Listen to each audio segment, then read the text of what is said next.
Hello friends, എല്ലാവർക്കും അർച്ചന ചേച്ചി LLB സീരിയലിന്റെ ലേറ്റസ്റ്റ് പ്രൊമോ റിവ്യൂയിലേക്ക് സ്വാഗതം. അങ്ങനെ ചിന്നു അമ്പാട്ട് വീട്ടിൽ ആരോടും പറയാതെ അർച്ചനയെ വിഷമിപ്പിച്ചുകൊണ്ട് വിജയ് ശങ്കറിന്റെ അടുത്തേക്ക് ചന്ദ്രകാന്തത്തിലേക്ക് പോവുകയാണ്.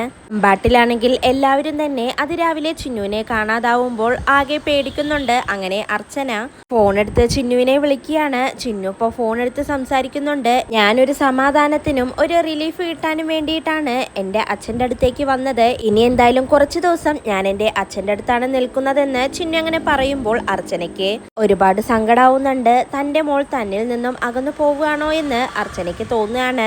ചിന്നു ആണെങ്കിൽ അർച്ചനയെ എതിർത്ത് സംസാരിക്കുകയാണ്. അർച്ചന അപ്പൊ പറയുന്നുണ്ട്, നിനക്ക് എന്ന് എന്നെ വിളിക്കണം തോന്നുന്നോ, അന്നിഞ്ഞ് നീ എന്നെ വിളിച്ചാൽ മതി എന്ന് പറഞ്ഞ് അർച്ചന അങ്ങനെ ഫോൺ കട്ട് ചെയ്യാണ്. മുകുന്ദനപ്പ പറയുന്നുണ്ട്, ചേച്ചി ഞാൻ വേണമെങ്കിൽ ഇപ്പൊ തന്നെ പോയി ചിന്നുവിനെ വിളിച്ചിട്ട് വരാമെന്ന് പറയുമ്പോൾ അർച്ചന പറയുന്നുണ്ട്, അത് വേണ്ട, ചിലപ്പോൾ അവൾ നിന്റെ കൂടെ വരാൻ തയ്യാറാവില്ല എന്നങ്ങനെ പറയാണ്. എന്നാൽ രുക്കുവിനാണെങ്കിൽ ചിന്നു ചന്ദ്രകാന്തത്തിലേക്ക് പോയതിൽ ഒരുപാട് സന്തോഷാവുന്നുണ്ട്. ചിന്നു വഴിയെങ്കിലും അർച്ചനയ്ക്കൊരു തിരിച്ചടി കിട്ടിയതിന്റെ സന്തോഷത്തിലാണ് രുക്കു.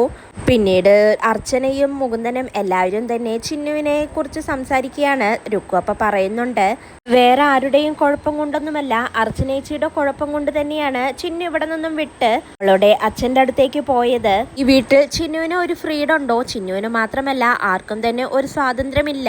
ഇന്നത്തെ കുട്ടികളെല്ലാം ഇങ്ങനെ തന്നെയാണ്. അതിൽ വലിയ അതിശയപ്പെടാനൊന്നുമില്ല.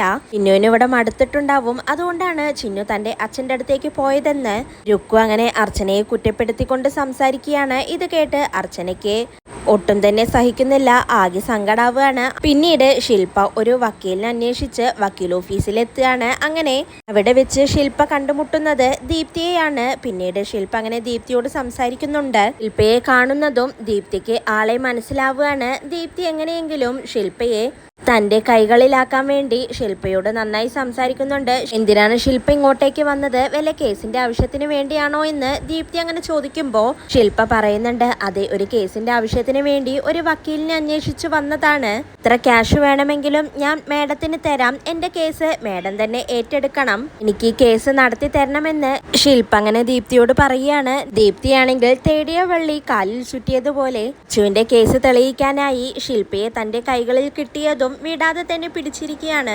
ഇതോടെയാണ് ഇന്നത്തെ പ്രൊമോ അവസാനിക്കുന്നത്. നാളെ പുതിയൊരു എപ്പിസോഡുമായി വീണ്ടും കാണാം. Bye, good night.